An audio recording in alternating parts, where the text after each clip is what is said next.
నాగ సాధువులు అంటే ఎవరు? వీరు కుంభమేళాలోనే ఎందుకు కనిపిస్తారంటే, వచ్చే ఏడాది 13 జనవరి 2025 నుంచి మహాకుంభమేళ ప్రారంభమవుతుంది. ఈ కుంభమేళాలో నాగ సాధువులు ఖచ్చితంగా కనిపిస్తారు. అయితే వీరు ఎవరు? ఈ నాగ సాధువుల ప్రత్యేకతలు ఏంటి అనే ఆసక్తికరమైన విషయాలను ఇప్పుడు తెలుసుకుందాం. ప్రపంచవ్యాప్తంగా ఉండే హిందువులందరూ కుంభమేళాను ఎంతో పవిత్రంగా భావిస్తారు. పుష్కరానికి 12 ఏళ్లకు ఒకసారి నిర్వహించే ఈ మహాకుంభమేళాకు ఎన్నో ప్రత్యేకతలున్నాయి. ఈ నేపథ్యంలో వచ్చే ఏడాది 13 జనవరి 2025 నుంచి కుంభమేళా ఉత్సవాలు ఉత్తరప్రదేశ్ రాష్ట్రంలోని ప్రయాగరాజ్లో ప్రారంభం కానుంది. ఈ కుంభమేళాలో స్నానం చేసేందుకు దేశ నలుమూలల నుంచి లక్షలాది మంది భక్తులు తరలివస్తారు.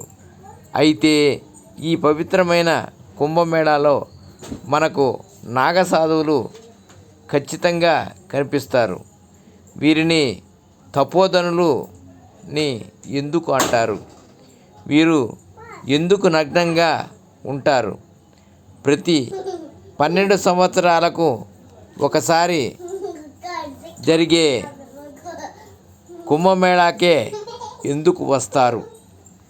వీరిని చూసేందుకు, వీరి ఆశీస్సులు తీసుకునేందుకు భక్తులు ఎందుకని తరలివస్తారనే విశేషాలను ఇప్పుడు తెలుసుకుందాం.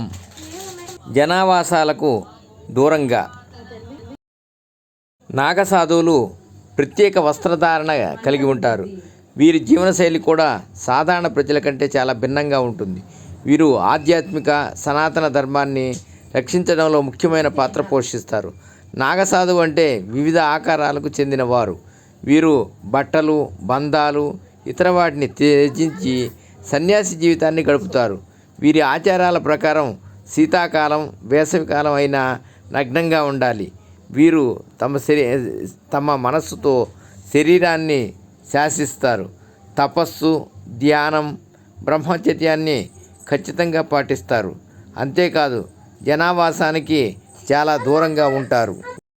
కుంభమేళా పుణ్యస్నానాల తేదీలు: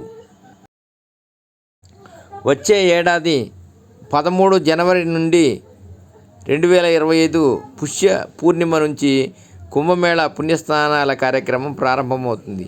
ఆ మరుసటి రోజు 14 మకర సంక్రాంతి, మూడోది 29 జనవరి మౌని అమావాస్య రోజున, నాలుగోది 3 ఫిబ్రవరి 2025 వసంత పంచమి, ఐదోసారి 12 ఫిబ్రవరి 2025 పూర్ణిమ తిథి, చివరగా 26 ఫిబ్రవరి 2025 మహాశివరాత్రి నాడు కుంభమేళా వేళ పుణ్యస్నానాలు ఆచరించాలి.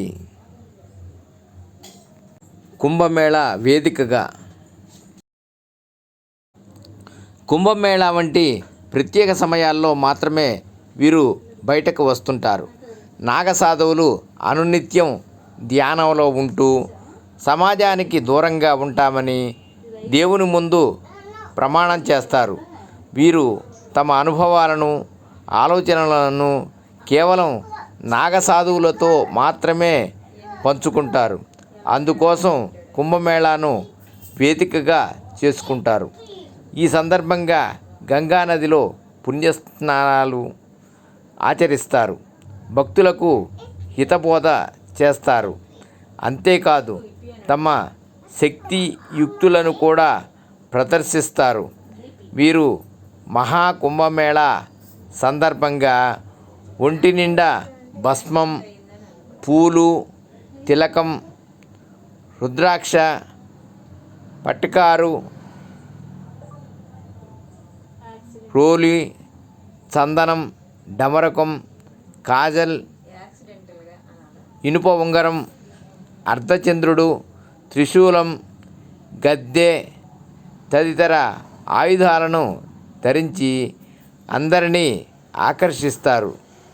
వీరి ఆశీస్సులు పొందేందుకు భక్తులు భారీ సంఖ్యలో తరలి వస్తారు. శివయ్యను స్మరించుకుంటూ నాగసాధువులందరూ ఎల్లప్పుడూ నగ్నంగా ఉంటారు. ప్రత్యక్షంగా కనిపించే గగనాన్ని తమ దుస్తులుగా పరిగణిస్తారు. కత్తి, త్రిశూలం తదితర ఆయుధాలను ఎలా వాడాలో నాగసాధువులకు బాగా తెలుసు. వీరు ఎల్లప్పుడూ చల్లటి నీటితో స్నానం చేస్తుంటారు. అనునిత్యం శివయ్యను స్మరించుకుంటూ కఠిన తపస్సు చేస్తారు. కుంభమేళా పూర్తయిన తర్వాత తాము నివసించే అడవులు, కొండలకు వెళ్ళిపోతారు. కుంభమేళా ఎక్కడంటే హిందూ పురాణాల ప్రకారం కుంభమేళా సమయంలో గంగా, యమున, సరస్వతి సంగమం అయ్యే ప్రాంతంలో భక్తులు పుణ్యస్నానాలు చేస్తారు. ఈ నదుల్లో స్నానం చేసేందుకు కొన్ని వేల కిలోమీటర్ల నుంచి ప్రయాణం చేస్తారు. మహాకుంభమేళా కార్యక్రమం పురాణాల కాలం నుంచి ఆనవాయితీగా వస్తుందని చాలామంది చెబుతారు. అమృత కలశం కోసం దేవతలు, రాక్షసుల మధ్య యుద్ధం జరుగుతున్న సమయంలో అందులోని అమృతపు చుక్కలు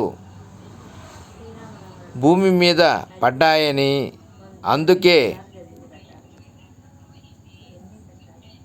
4 ప్రదేశాలలో